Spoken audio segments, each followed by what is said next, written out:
Okay, gentlemen, so we are no longer on the farm. As you guys can see, let me lower this a bit more. But today I wanted to talk about, because I've been traveling, and I know many of you travel as well, I wanted to talk about how to stay lean when you are traveling, because how to stay lean when you're traveling is an art in itself. And we can also discuss, gentlemen, how to get lean or stay in your deficit when you're traveling as well. So the first thing I want to address is your mindset. If your mindset is not 100% dialed in, you're going to have a very hard time staying lean when you're traveling. Kind of makes sense, right? And gentlemen, as you know, I don't script these videos, so bear with me. I don't edit them. I don't script them. I only want to speak from my heart. But anyway, so the mindset is extremely important. If you have a mindset where you're half in, half out, and you aren't that serious about obtaining really good results, you're never going to develop an amazing physique. You have to want it, bro. When I wanted it, I couldn't sleep. And that is almost the level that you must go to. I'm sick and tired of seeing you guys half-assing stuff in the gym, in the kitchen, with your sleep, with your recovery, and then saying, well, it's not fair, he gets all the girls. No shit, I get all the fucking girls. Look at me and look at you. You have to be serious about what you want. As long as you have the vision, okay, and you are serious about obtaining the vision, you will go very far in life. Most of you already know this through your business life, careers, family, church, community, whatever. When you want something as a man, that's what testosterone is designed to do, FYI. It is designed to drive you to the point of which there is no return, to the point of which it doesn't matter what is in front of you. You will fucking win. You will win. You will win. And you will come out victorious. And that's what testosterone is. And that's what you are as a man. It's inside you. It's inside all of you. So, number one is you have to truly want to be the best. You have to truly want to get lean. You have to truly want to lose body fat. You have to truly want to be an animal. I wanted it. Do you? So that is number one, gentlemen. But if we are past that, and you do really want it, and you know you really want it, the next thing you need to do or consider is meal prep. If you're traveling, you're on the road, you gotta meal prep and or have a strategy for when you are traveling. So for me personally, before I left my farm, I was going to be on the road for a few days. I had to see some friends in South Carolina, and I also had to stop halfway up in New York to Massachusetts as well. So what I did was I brought my big refrigerated lunchbox thing, and I packed with me a bunch of grass-fed, grass-finished burgers. Remember, beef, dairy, eggs. Beef, dairy, eggs, some carbohydrates. Beef, dairy, eggs, some carbohydrates. Say it with me. And I brought this big thing. And you could say, well, that's a lot of work. Is it? Is it? Is buying 3 to 5 pounds of ground beef and making a bunch of burgers, right? I like to do 2 pounds of ground beef a day. I was traveling for almost 2 days. Is that a lot? I don't think so. It took me 2 seconds. I put it in the oven, 325 or 350, whatever it was, for 20 minutes. Boom.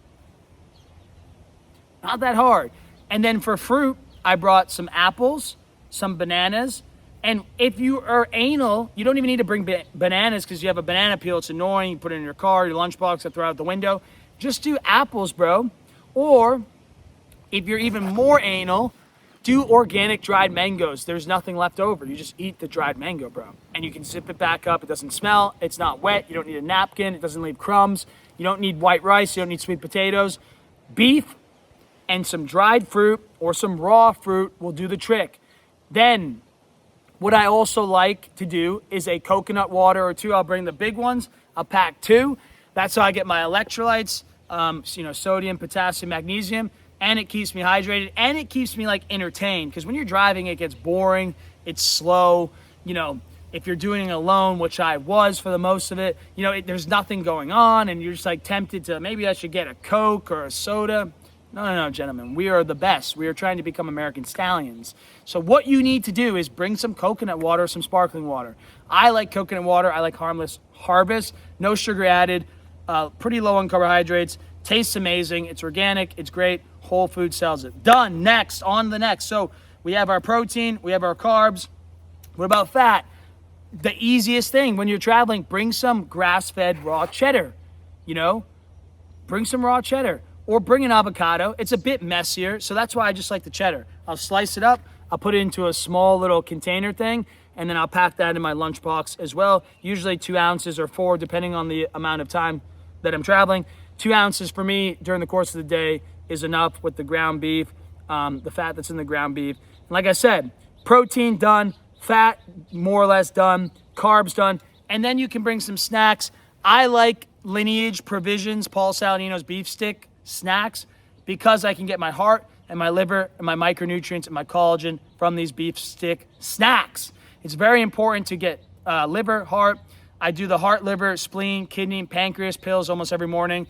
I also do whole package from Heart and Soil as well, which is testicle, blood, liver. When I'm traveling though, it's kind of annoying popping pills. You got to open the thing or put it in a bag. So I just do Paul's beef sticks, which have, more protein, a bit of fat, collagen, and heart and liver. So I get my micronutrients and my macronutrients, and it's quick. Like say I don't have time to like grab a burger or two, because I'll make like 10 to 15 burgers, put it in a Ziploc bag, boom, done.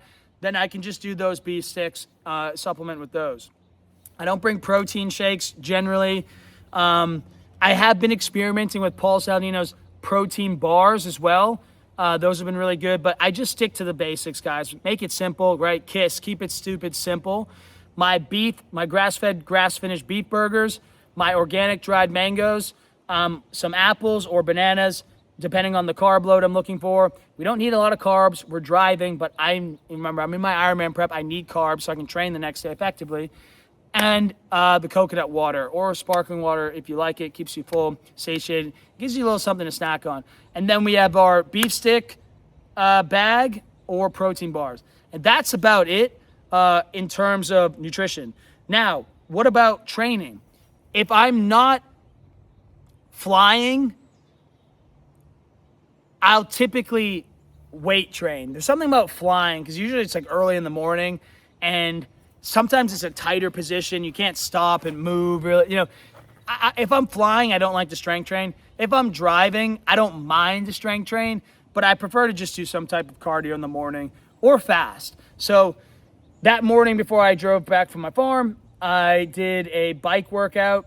It probably was a little bit much, but I'm different from you, right? Remember, you're not me, I'm not you. I did a bike workout, and then I stayed fast. I did it fasted actually, and then I stayed fasted because I knew I wasn't gonna move the rest of the day, so I didn't need many calories.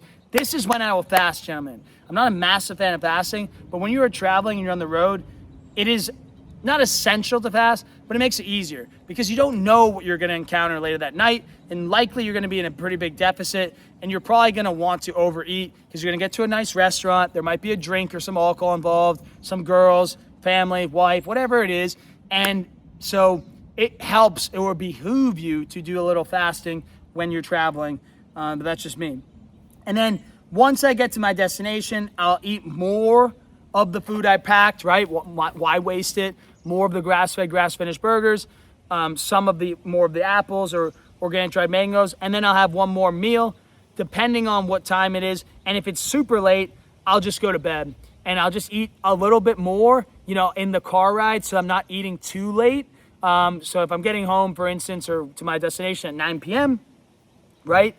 When I get to where I'm getting, if I'm like, 9 p.m.'s late, that's when I'm gonna go to bed, I will eat earlier in the car ride, around 5 or so I can have that wind down so my body can focus on recovery and not digestion. But if I'm pulling into a hotel, beach place, vacation, new house, new location, whatever, if I'm pulling into somewhere, Airbnb, and it's early, then that night I'll look for a steakhouse because I'm not gonna have time to go to Whole Foods. So I'll look for a steakhouse or a seafood joint, and I will just eat animal-based protein there. And you guys know the rules.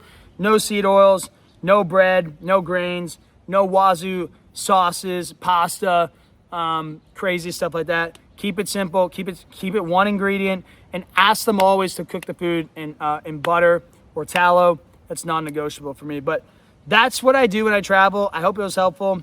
I know I haven't been posting much the past 2 weeks because of this move, and I've been super busy. We are no longer on the farm, which it does sadden me deeply. I will be buying another farm soon. Not that soon, but probably my late 30s. Remember, I'm 34.